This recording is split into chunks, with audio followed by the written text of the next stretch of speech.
The rain, I'm singing in the rain, I'm singing in the rain. Namaste, namaste, namaste.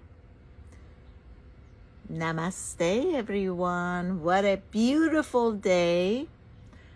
It's 2 minutes to 10 a.m. Los Angeles time. It's overcast, a little bit of rain. I know some of you guys are experiencing the joy of snow. We're getting closer to end this year, guys. Happy December and happy Thursday. Welcome, everyone. Please let me know where you guys joining me from. Today live is going to be with my dear friend Nicole, and is about shadow work, shadow healing, and inner child. Something that all of us at some point have to deal with it. So tell me, guys, where are you from? And also tell me, have you done some shadow work? Are you in touch with your inner child? From Tehran, Canada, welcome. Nafis, US, Farishte, welcome. Welcome, welcome, welcome. Now, I want to know how much shadow work have you done so far? Did you spend a lot of time looking at the shadow, the ego, those parts that need some retouching, the wounds, the childhood wounds? And do you get in touch with that inner child every single day? And when you get in touch with that inner child, how does that child feel? When you promised your inner child that you will never, ever, ever will abandon her or him, did you keep your promise? Yes or no? Tell me, guys. We are aware, guys, that inside all of us, there is a little child that never grows up. Some of us, we really don't want to grow up emotionally, mentally, because somehow deep, deep inside, that is too much responsibility to grow up. Hello, Nicole. Hi, how are you? Hi, Lovey. How are you? I'm good, thanks. How are you? I am wonderful, Nicole. So good to see you here, love. Oh, I'm so glad to be here, Sudi. Great. Nicole, tell my followers a little bit about you. Where do you live, and why did you choose this topic for today? Well, I am an intuitive life coach and host of my podcast, Enlighten Up. And I have been on this spiritual journey since I was about 17, and I'm 44 now. So a couple of decades in, and it's truly my greatest passion. I love the work. And I've been through several levels of my awakening process, which has opened me up to the deeper shadow work that we're going to be talking about today. And it's truly become, it's just a cornerstone of, I think, all of our healing here. The shadow work is so important. But in the last 5 years, I've really dived deep into inner child healing. and it has been absolutely transformative.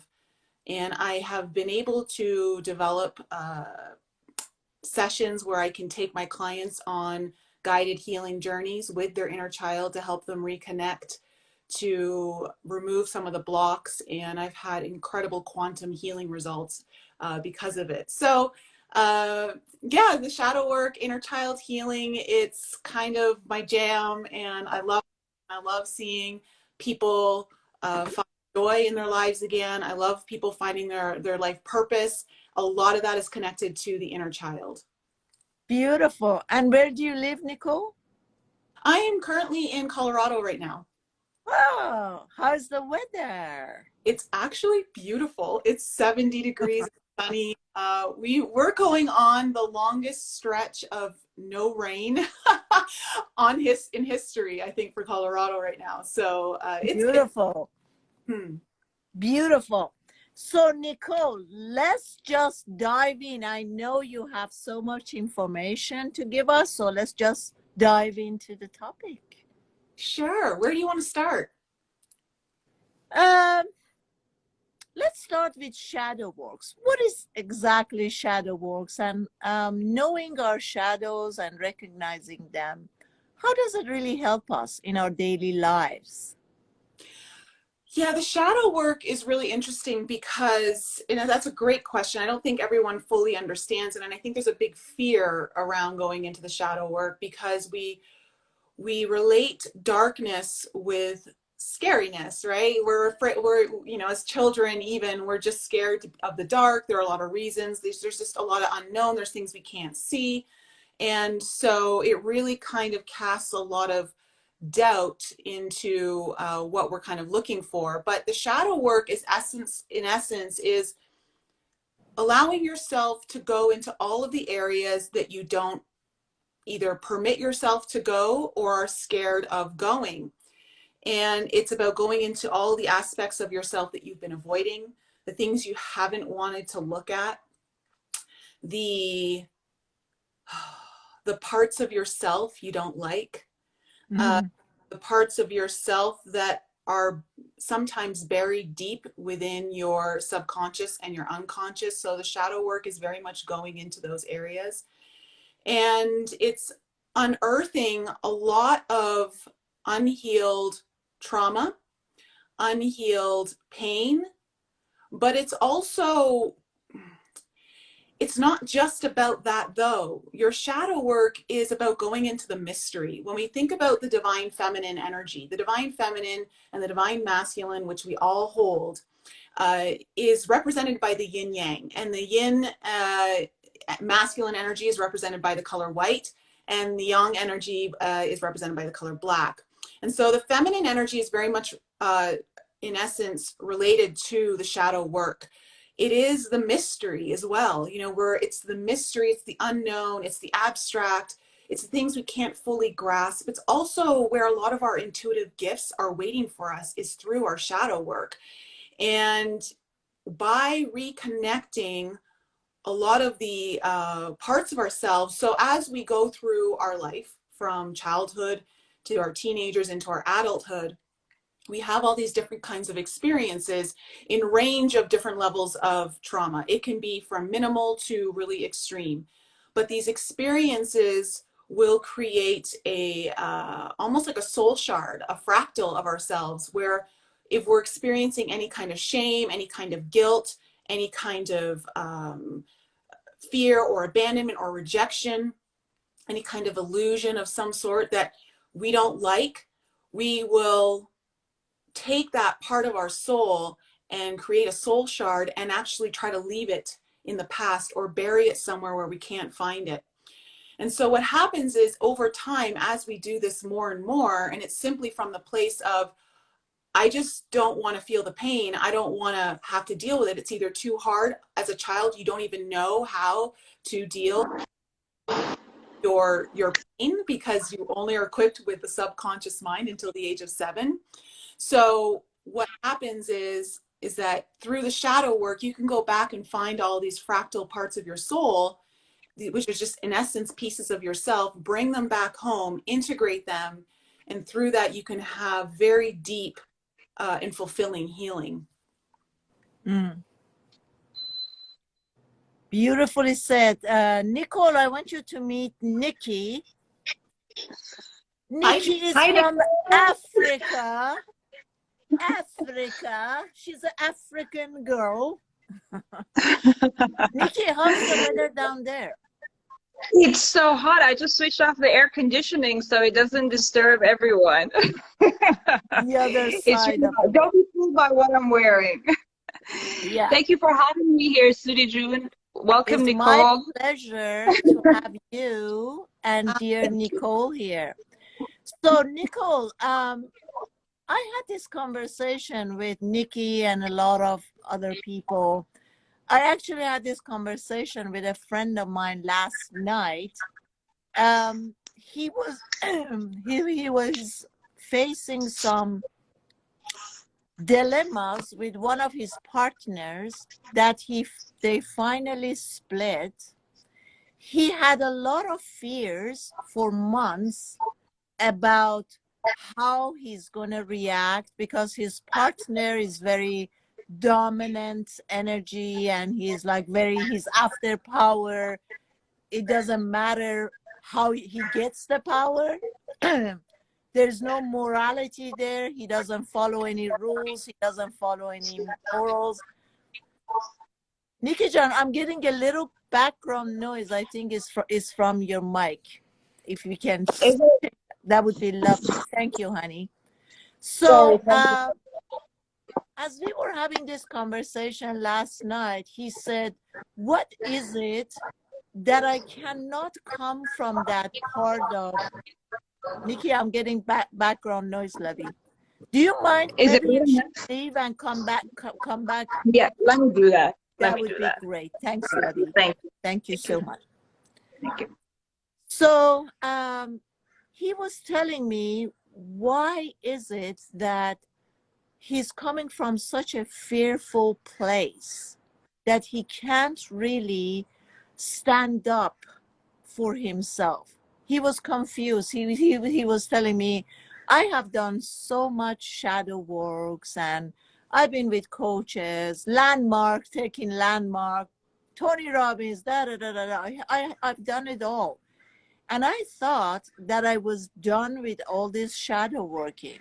But now I realize that I'm facing something that I can't really put up. Is it my childhood? Is it the way I was brought up? Is it fear? Or what is it exactly? So, what would you say to someone in this situation? Well, it's interesting because I don't think we're ever done with our shadow work here on this planet. As long as you're alive, as long as your heart's beating and you're breathing air, I don't think you're ever done with the shadow work. And it's a blessing. The shadow work is truly a blessing. It's not something I think we ever want to be done with because it's what actually brings us meaning and purpose in our lives. It's what allows us to connect deeper. So, shadow work is something that you're going to go through at varying stages of your life.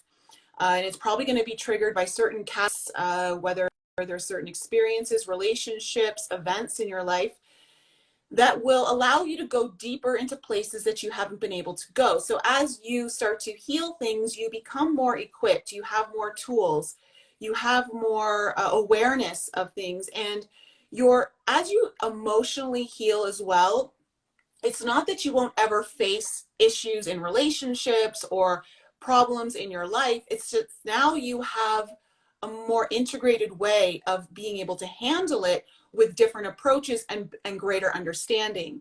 So he's likely now at a place where he's got to go really deep into an area that hasn't been possible for him to reach until he's gone through specific steps of his healing as he's done. What was his main issue there, like that he found? Because I wasn't able to hear because of the background noise. Some of it was Yes, sorry about that. Yeah. Just to face his partner, like they are so different in personality. He has this really big personality. He's after power and he doesn't have any morals, like is it the right thing. He's just after power, so he doesn't care if what he's doing is breaking the rules or this or that. And he feels very small when he gets right in front of him. And although he knows that the way their partnership is continuing, there's no fairness there, because he's the brain behind it. He started, establish everything, and now the partner is just taking everything, and the rules of 50-50 partnership is not being done. But he's been holding on for so long, he's just too afraid. It's that fear. But he knows is the fear, but he's like, so where is this fear coming from? He cannot pinpoint to where did it all start. And I said, does it really matter? Like, even if you find out when you were a 4-year-old or when you were a 5-year-old, the way your dad talked to you or this or that, you're what you're noticing right now is that once you get in front of this person, you become small, you shrink, and you're fearful to stand up for yourself. So he's fearful to stand up to his partner? Yeah. But he's the one who has no morals, no, like, No, the partner is. Oh, the partner doesn't care about, oh, I see. Now I understand. Well, here's the thing about being able to connect with your past and understanding where the origination point is in the trauma, is that once you get some context around what set it off, it helps you just in general to get a deeper understanding of the why. And sometimes we need to understand the why. It's not necessary, so to speak, but it can help bring context and deeper understanding. When you have issues standing up for yourself, there are a lot of different wounds that are happening there. So I just developed an inner child healing course that's online for people to go through at their own pace, so they can go through the different layers of it. And I take you through the healing of all 7 chakra centers. And so for instance, the age of 1, we start off with the root chakras, our basic foundations, our basic need to have a life, to be in this body, to be safe, to be secure, all of our basic needs. And when those needs are not met, when any of our basic needs are not met, what can happen is you can take on this belief that, well, 1, you don't need those needs to be met, but 2, you may decide that they're not that important, which can then also be rooted in this belief that you're not worth it, you're not sufficient enough.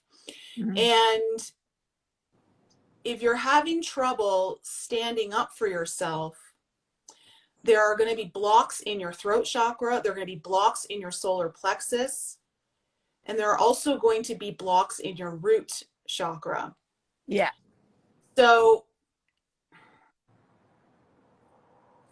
it feels to me that there's a deep wounding here around authority, whether it was authority of father or mother,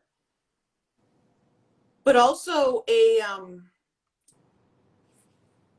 there's a missing link here in the deeper connection to God, the universe, the creator, however you want to say it, that I'm picking up on, that is also diminishing this person's own power. It's like they're afraid to almost tap into their own power. And I feel like something may have happened in their childhood where this power was punished in some way. Sometimes when we go to exert ourselves or stand up for ourselves, or even just admit something that is of one of our powers, whether we're aware of it or not as a child, as soon as that becomes punished, or we get in trouble for it, or we're told we're bad for it, it really starts to shut down our ability to expand. Because this is the thing, when we feel small, this is directly related to the crown chakra as well, because that's all about expansiveness. That's all about our ability to connect and the limitless potential within us and around us. And so there's something there that, despite all of the work that this person has done, there is another wound here that is integral to this person healing in order to move past certain beliefs that are keeping them in a situation that is basically, it sounds like the empath narcissist kind of relationship that makes them believe that I don't know if they feel they need to take care of this person, or they feel responsible, or they can't leave, but in some way they've completely disempowered themselves, and there's a belief system in there that is holding on to a frequency, and that frequency is continuing to allow that reality to be created and created over and over and over again. Mm-hmm. You know, Nicole, because I know him, he's a old friend. In his childhood, the other two older brothers, they were very much like that. Businessman, go-getter, da-da-da. Could it be that he always felt that there was a competition that he could never meet up? Do you see what I'm saying? I believe that he has been imprinted with this belief that he has a certain role to play and he's got to stay within that role. And part of it could be that through however way his family dynamics there with his brothers played out, that it really just boils down to insufficiency. He just doesn't believe he's good enough, really, when you get down to it. And it may not seem very apparent, like there could be a very deep wound there that is holding on to that belief. Because there are times in my life where I was convinced I thought I was good enough. And don't we all, Nicole? Yeah, as soon as I allowed myself to see the things I haven't wanted to see, well, then lo and behold, I was introduced to a very difficult wound and having to face a truth that I didn't really want to see about myself. And you know, this is really where we're at. The awakening journey is simply about allowing ourselves to see all of the truths that we haven't allowed ourselves to see, and allowing the illusions to dissolve because they're no longer supportive now in our journey. They may have served us in some way through our experience, but as we reach certain milestones in our life, then that allows us to finally take that opportunity to take our journey to the next level. Mm-hmm. So someone asked, what is shadow work? I think you already explained that. Tell us how you help people with their shadows, step by step. How do you go through it? How can they get help? When, you know, with shadow work, it can be a very individual journey because we all have different ways of connecting with things. But in general, I think it's really important to give yourself the space and time to be still and to be in silence, to really tune in to your body. So a lot of people who are more empathic tend to dissociate from their body. They actually leave their body. They're not fully in their body. They're not very grounded. And it comes from a place of early in your childhood of believing that you're not safe in your body. And so when you're disconnected from your body, you're not able to receive a lot of the communications and the messages that your body is actually trying to share with you. So early on in my journey, when I really started to go deeper into my shadow work on my own, yoga and meditation were very valuable tools for me. Yoga is what allowed me to get back into my body. I had a very dysfunctional relationship with my body. I didn't like my body, more so from this place of I just didn't feel like it was allowing me to do all the things that I wanted to do, and that it was limiting me. So I felt like my body was my place of limitation. And also later on, I realized that I just actually didn't feel safe in my body. But when I finally started to do through breath work, through yoga, through meditation, and the ability to just be still and be silent with myself with no distractions, giving myself that space, I started to tune into that inner knowing that we all have, but we lose connection with. And my body was trying to show me things through whether it was physical imbalances that were showing up, certain issues physically that I was experiencing, or there could have been just a specific pain that would just come out of nowhere. It could have just been also the fact that I didn't have as much mobility as I wanted, certain flexibility, all these different things were showing up. And so once I started to get back in my body, that really allowed me to be more grounded. And when you're grounded, not only are you able to pull, not only are you feeling more stable and safe and secure in your own space, but you're able to pull the energy from the higher realms, from the universe, God, your creator, and pull those higher dimensional energies through your crown and through your body and ground them, so that you're actually now starting to utilize those energies in your physical reality.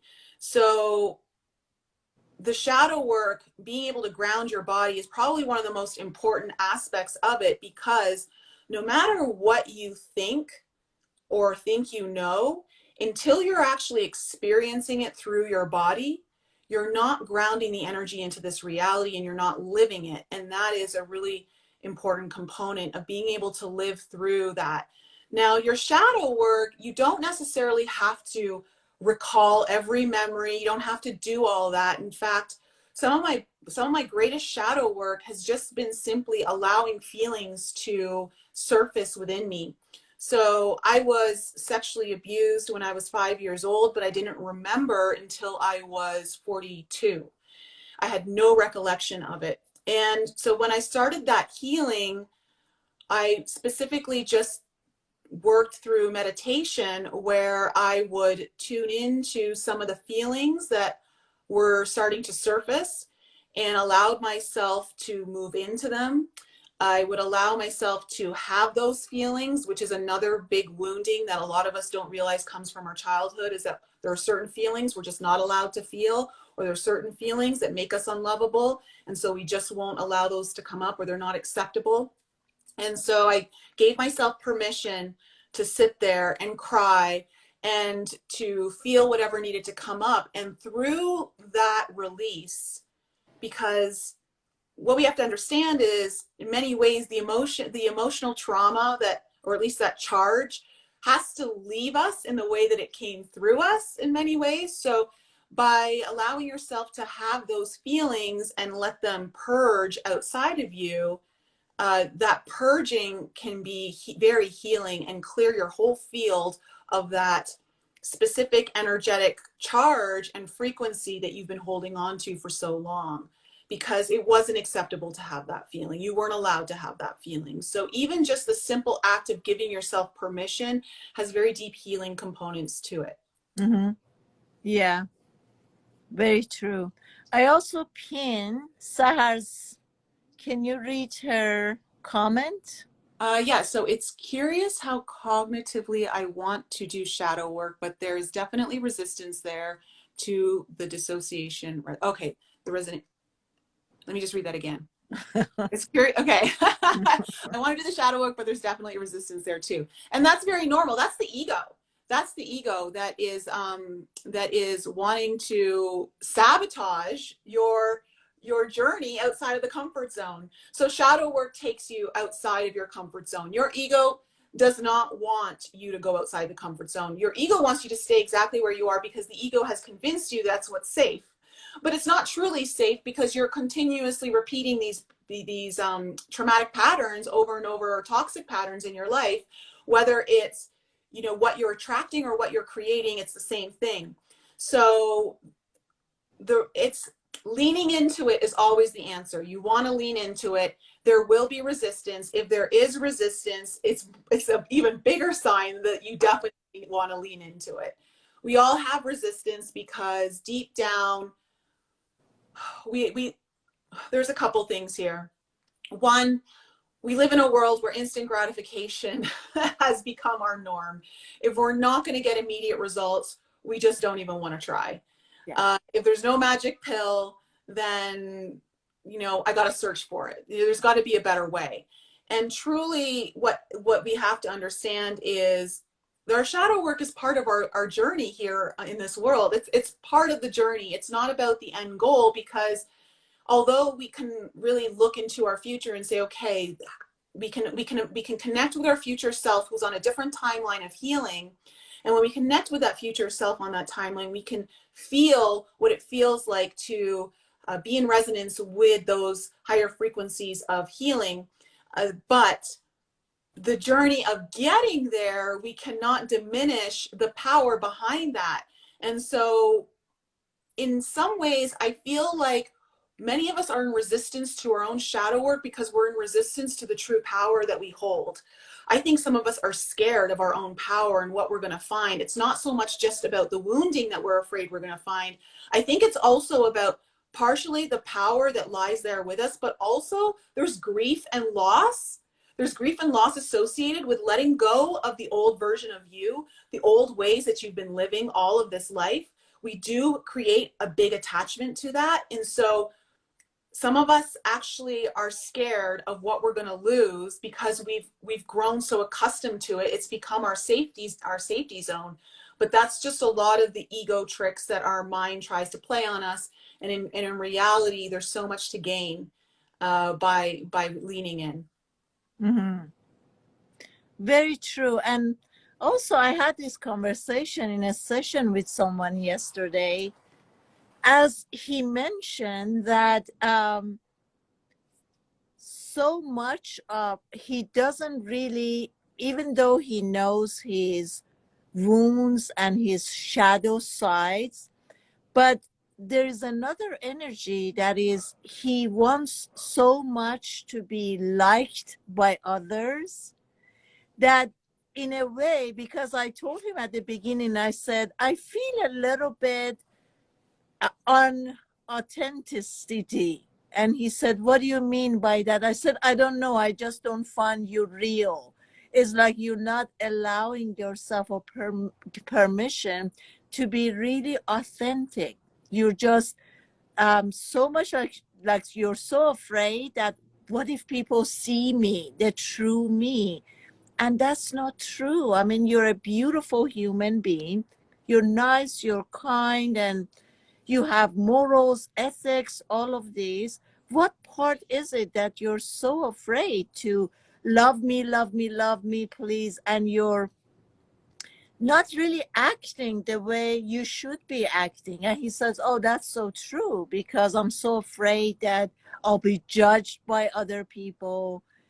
And I was telling him, I said, look, I know once we come from the ego mind, the judgment of the ego mind, we constantly want to try to act out or to see how people will see us and how do they like us, or if they don't like us, what am I going to be? It's abandonment issues. There are so many issues that comes up.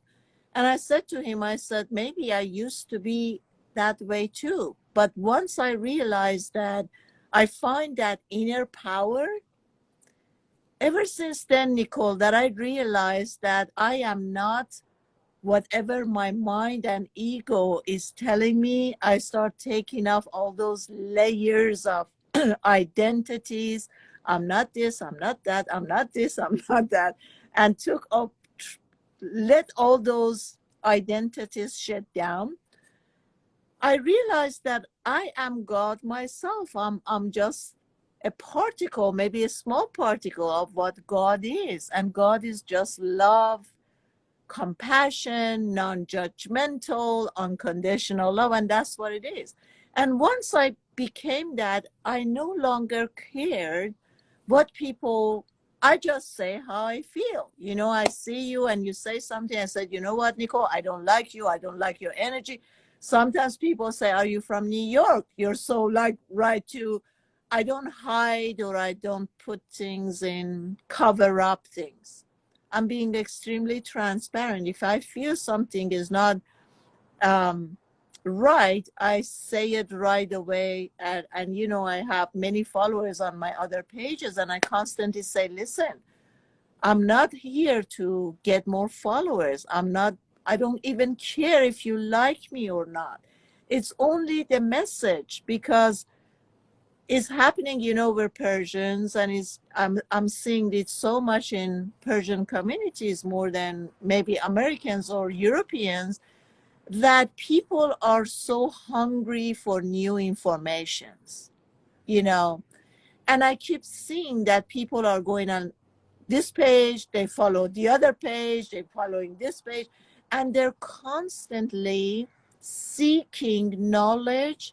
And they think by just having more knowledge, they awaken. And I say that's a waste of time. Nobody is your guru. Nobody is out there to teach you something. If you just stop everything, if you stop listening and tap into your inner power, we always hear the guru, the real guru is within you, but nobody really, really listens. You know, they always constantly trying to read more or to hear more. And I keep saying the same thing. I said, just shut down everything and you tap into that inner power that just knows. As long as you're seeking to awaken, you're separating yourself from the awakening. The awakening is a state. Is you don't have to chase it. It's not out there, or it's not up here, or no one can give it to you. It's just by silencing your mind and being present and quieting down. You are it. You have the knowledge. That's well said, very well said. I think we're in an age right now where authenticity is becoming the one of the biggest priorities in everyone's journey, because we're so tired of the constant illusions that have been pushed upon us, whether it's been through our media, our movies, TV, magazines, just in general, like how people act in society. We've been programmed that this is how everything should be, but then when you get it all, everything is just fake. You know, it's not real. And we're all kind of realizing that there's a huge awakening happening across the world, because the energies that are coming into this planet right now are just much higher frequency. So in order to be able to live here, you have to go through a sense of awakening, and that'll be varying for everyone. But if you don't truly know who you are, and you're not willing to connect with that, and you're not willing to like yourself, even the parts of yourself that you haven't liked for a long time, that was a huge part of my journey in my early 30s, was having to go to all of the places that I actually didn't like about myself and learn to love them anyway. And that is truly, you know, that seems counterintuitive to a lot of people. Like, why would I want to like parts of myself that I don't like? What's the point? And the point is that it's unconditional love. Those are the parts of you that need love the most. Those are the parts you need to put your arms around and pull that part of you into you and say, it's okay. You know, like you're worthy. And what it does is it diminishes this charge of power that part has on you, because as long as you continue to pretend that part of you doesn't exist, it holds a power over you that will come up in ways that will sabotage all of the things that you ultimately want to bring you happiness, to bring you deeper connections, all of those things. And so we all have parts of ourselves that we're not proud of or that we don't like. But you know, we hear this all the time. You can't have the light without the dark. You can't. And God is the light and the dark, because God created it, you know, so it's all there. And the darkness is what allows us to birth our new parts of us. It allows us to birth new identities. And when I say new identities, I mean like the evolution of who we are. Mm-hmm. through the darkness. When we think about even just the mother holding the baby in the womb, it's dark, and to go through the birthing canal before it comes into the light, you need to go through this almost rebirth of yourself. But this isn't about changing who you are. It's more just about accepting who you are, so that you know how to bring the power to all of the integrated parts. Because, for instance, I hated the part of me that was really inflexible. And and I was very rigid in many ways, not just my body. I was rigid in my mind. I thought I knew best. I wasn't allowing of other people's ideas. I micromanaged when I was in groups. Like, I just was not probably a great person to be doing group activities with. And, deep down, I didn't like that part of myself. And through the inflexibility, what happened was, when I started to at least first work with it from my body perspective, in accepting my body, that, okay, you're not flexible right now in this moment, and I'm going to be okay with that. That doesn't mean that that's my reality forever. In this moment, I'm okay with it. And as soon as I became okay with it, it's that quote of, that which you resist will persist. I no longer was resisting it, so it wasn't needing to persist anymore. And I started to just be okay with my body, love my body exactly as it was. And as I did that, in a yoga pose, I just opened up in a way that I'd never been able to open up. And so through this, it helped me realize, oh, wow, it's my beliefs, it's my perception that is actually holding me back. It's not my body. And so then I started going into all of the beliefs and perceptions that I was holding on to. And I was like, although these limitations were what I felt were my downfall, through the shadow work, I discovered some of my greatest potentials. So some of the things that I'm actually really good at is helping people discover their limitations and helping them break through those limitations and get to those core beliefs that are holding you back, and using them in a way by helping you to manifest what it is that you want. If I didn't start to love the parts of me that were very limited, then I would have never been able to find this power. So very often, the very things we don't like about ourselves are actually holding on to bigger gifts, but we have to get past the facade of, I don't like this, and what it's kind of presenting on the surface. Absolutely, yes. Let me try Nikki again and see if her mic is okay. Nicole, what do you think, the way I'm teaching everyone? Hey, Nicole, welcome back. Thank you. I hope it's not Yes. echoing right now. It's better, yes, right? That's much better. Much better. I'm grateful. Would you like to add something here, Nikki? I think Nicole and yourself pretty much covered it, but I would just like to remind everyone, I think we explained to the viewers what shadow work is, but what is shadow to begin with? I think that's the part that everyone's trying to understand. And in one of your own explanations, Sudijun, you mentioned very nicely that when we are born, we are all born with our shadow. At least that was my interpretation of what you said. And you could say that those qualities that are your underlying qualities that don't always come up, they come up in the places where you least expect it. That is basically what your shadow is, based on your own explanation. And that helped me understand what it is. So just a quick reminder for everyone. I hope it helped, because everyone was asking about it.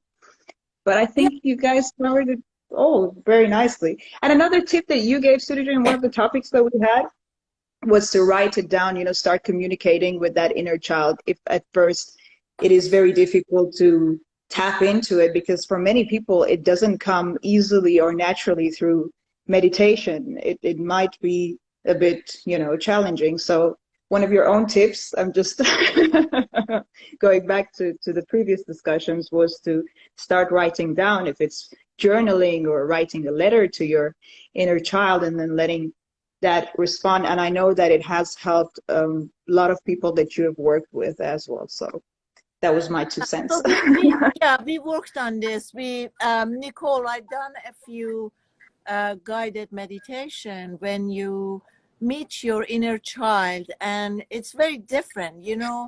Some of us, when we meet our inner child for the first time, is just that awkward interaction, and a lot of people, they start crying. And once I ask them to tell their inner child, I'm sorry that I haven't been there for you when you were afraid, when you were being abused. Everyone literally cries out their heart out. So I think that helps. But working with inner child is not something that we do once and is done, just like building up muscles, you know. Once you promise that inner child, you're coming as the grown up, and you promise that inner child that he or she is never going to feel abandoned again, you have to continue that. You have to continue. I often say, even when you wake up in the morning, from the minute you wake up, hello, lovey, how are you feeling today? What would you like to eat today? What would you like to do today? You know, so that, because I see so much happens outside, whether it's in relationships or whatever, that you cannot really meet your soulmate or your twin flame just because you're not in touch with your inner child. Is that childhood wound that you, Nikki, I'm so sorry, I gotta let you go again, lovey. Sorry. Yeah, it's not meant to be. we gotta My do inner some, child is upset. yes, it's okay. Give her some sweet or something. We gotta do something about it, lovey, so we don't get background. No problem. I'm gonna go. Thank you, honey. Thank Thank you you. so much for Thank you. having me. Thank you. Bye-bye. So what do you think about that, Nicole? How should we deal with our inner child?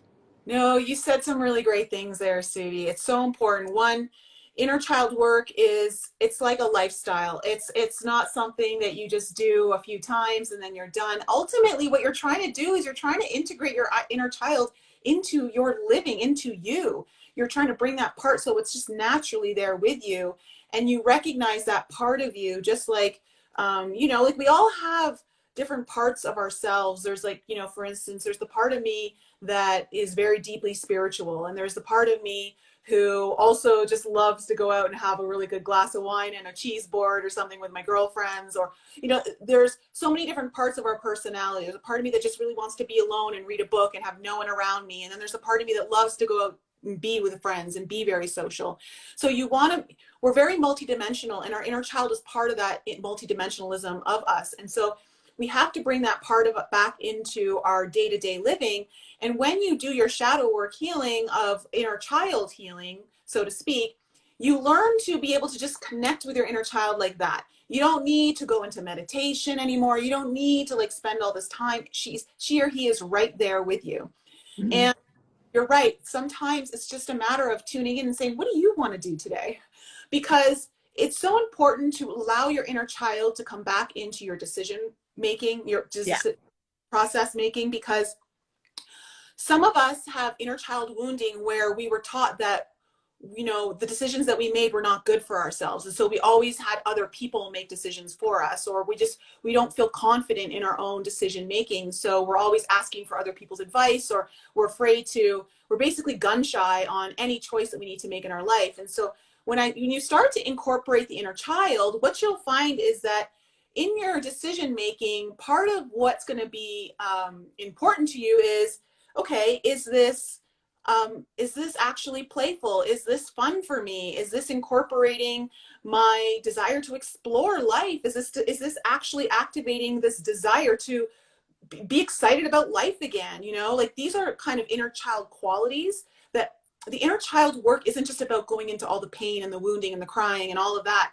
It's about accessing your inner joy and that fun and playful side of you that wants to explore, that wants adventure, that wants spontaneity, that isn't afraid of trying something new. And so having the inner child incorporated into your day-to-day living becomes just part of you. A lot of times you don't even have to think about it, but like you said, sometimes when I'm going to bed, I just imagine in my mind that I'm curled up with my inner child, and I've got her spooned in front of me, and I'm just keeping her safe. And, it's just this idea of making sure that you're always connecting, because when it comes to relationship wounding and things like that, if you're not willing to take the time to connect to that part of yourself, you're going to manifest and create a relationship or relationships. Like, it doesn't have to just even be like a partner, where people are not willing to take the time to connect with you. They're not willing to ask how you are. They're not willing to go deeper with you. And a lot of this is related to the wounding of the inner child, feeling rejected, feeling abandoned, feeling not important, not worthy. My voice doesn't matter. So you could be manifesting relationships with people where, you know, the person who just doesn't stop talking, like they'll interrupt you and they won't let you finish what you're saying, or you'll say something about yourself and then they'll turn it around and make it about them. You know, like those are a lot of inner child wounds so when you start to actually make yourself, because literally your inner child is just another aspect of you. So you're just making that part of you that is connected to all of the basic needs that we forget are so important in our life. And when you start taking care of the foundational basic needs in your life, you're now able to actually build relationships and manifestations that are solid, that are not going to just dissolve and crumble at like the slightest shift in frequency or this new belief that you may come into your mind or thought that you have. So yeah, I love that you say that it's not just about, you know, one or two sessions or a few little experiences here with your inner child. This is literally about bringing your child home into your heart and letting them stay there. You know, you don't want your inner child to be lost in the dark and having to fend for themselves. You want them part of your life. You want them integrated into everything that you're doing. You know, like down to simple things like when you're going to, like, for instance, if I'm going to go exercise, like today, you know, I haven't gone on my rollerblades for a while, and I can feel it. My inner child is just like, I want to have fun. I'm like, you know what? Let's go do rollerblades today, and just so my inner child is like, yeah, no, you get a choice today. You're what you want matters, and that's a huge thing. So much of us don't even allow our own wants to matter, our own needs to matter. So yeah, that's important. It's important. Yeah. So Nicole, what do you think? I'm teaching my followers to separate themselves from the thoughts, from the mind, from the feelings, and from even the physical body. So I often say, if you imagine yourself being the eagle is flying up high.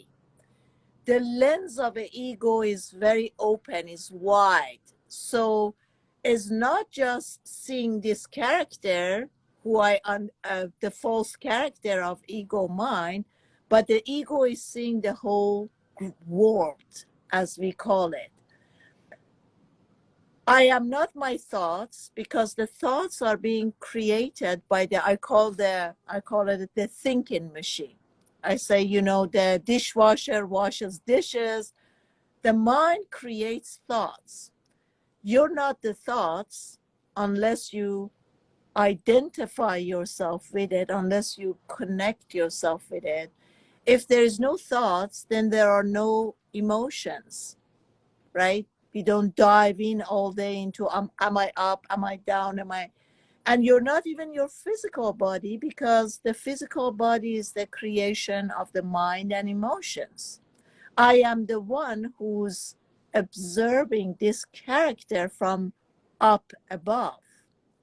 And you really have to be aware every second to watch this character, but don't believe you are this character. And a lot of my followers are doing it. They're saying that it's really difficult task to not identify with these false characters. And I believe the suffering will continue as long as I believe I am the mind and I am the ego. Once I come to that, because this has worked for me, Nicole. Mm-hmm. When I realized, I asked the question of who am I? And I realized that I am not the mind, because I can't stop my mind for a minute. I mean, oftentimes people say I'm doing meditations. But how long from that meditation can they really leave the thoughts alone? Don't get bothered with the thoughts or connect to the thoughts. So once I learned to separate myself from the thoughts and the feelings, whatever feeling was arises, I would name it. Sadness is being experienced. I am not sad, but I'm noticing that sadness is being experienced. Well, there are so many other feelings in the universe, in the air, like so is ecstasy, so is happiness, joy, love. So I didn't connect myself from any feelings. Therefore, I wasn't constantly identifying to the physical body. How is my energy? Am I up or am I down? Do I have a stomach ache? I'm eating this. I feel bad when I eat that. And it's so much time and energy is being wasted, in my opinion, from the thoughts, from the feelings, from diving, being emotional, diving into the feeling and caring about, even if it's healthy stuff. What am I eating? How the digestions, from the food choices, from digestions, from eliminations, is just so much time is being observed. And I say, we have another way. What do you think about this? Well, I think at the end of the day, what's important than what you said there is that you want to be unattached. You want to definitely be unattached from the emotions that you're experiencing, the thoughts that you're having. You're right. You are not your thoughts. You are not your feelings. They are just part of your experience. I did a Vipassana meditation when I was 31, which was like a 10 days of silence and sitting in stillness. And one of the things that we had to learn was to not give one thought or one feeling more attention than anything else, and to understand the impermanence of everything as well as equanimity. So being equanimous with your reality allows you to go beyond duality. So no longer are you making one thing better or the other through judgment. You're giving everything its full, like it's like this is just part of the experience. Not one thing is better than the other, not one thing is more important than the other. And I think that's what's important. I think that you want to be in tune to your reality. You want to be in tune to your body, because your body is part of you. It's part of this journey. It is not who you are, but it is part of your experience. And through the body, you can also gauge what is going on, in a sense of it's part of your messenger system, right? Mm-hmm. But you don't want to be so obsessed with everything where you're almost micromanaging your entire reality. You don't want to be doing that. Yeah. But though that's kind of part of the experience. I think we go through that. I don't think we can get to a point where we're and at this place where we are realizing we are not our thoughts, we are not our body, we are not our feelings, until we kind of go through a little bit of that obsession of diving really into it to finally realize, oh yeah, no, that's not what it's all about. Mm-hmm. Beautifully said. Thank you so much. So, Nicole, tell us, where should people find you? What courses? What do you have available for people to use? Yeah, predominantly I'm on Instagram, YouTube, and Telegram. The My podcast is called Enlighten Up. It's on my YouTube channel, Nicole Frolic, but it's also in Apple, Spotify, all of that. And it's just a spiritual based podcast where I explore all avenues of spirituality, from very mainstream to very fringe. And on my website, NicoleFrolic.com, is where you can get access to, I have a variety of different courses. I have my own academy there. I've just launched today my my online inner child healing course, which Congratulations. is, it's got over 12 hours of teachings in there. It's designed for you to go through each module per week. And so there's about 8 or 9 modules in there. So you can obviously go at your own pace, but I've got guided meditations on my website as well. And if anyone wants to work with me one-on-one, they can get all that information on my website. So I'm excited. And then also I have a monthly subscription program called Alchemy, which is kind of just this beautiful community that I created of people wanting to find like-minded souls that allow them to kind of discuss some of these topics where they maybe not Nice. have family members or friends that they can talk to. And every month I do a live call with everyone in my program, and we go over a lot of the different energies, the astrological alignments. I take you through different shadow work stuff that's coming up, and there's always a guided meditation every month that I launch in there, so that's also available. Nice, nice, nice. Thank you so much, Nicole. I really enjoyed doing a joint live with you. Love you and good luck. And we see you whenever, in a couple of weeks, whenever you're ready to do another joint live. Thank you, Sudi, and thank you to all of your audience. They're beautiful. Thank you. Bye-bye, love. Have a great day. Okay, everybody. Thank you so much for being here. Didn't you just love Nicole? And don't forget to follow Nicole, guys. Check out her website. Like she said, she has created a whole community for like-minded, and follow her up. Love you guys. Don't forget to subscribe on my English YouTube channel, Sudi Burnett English, to receive a gift. And I see you guys next week. Bye-bye.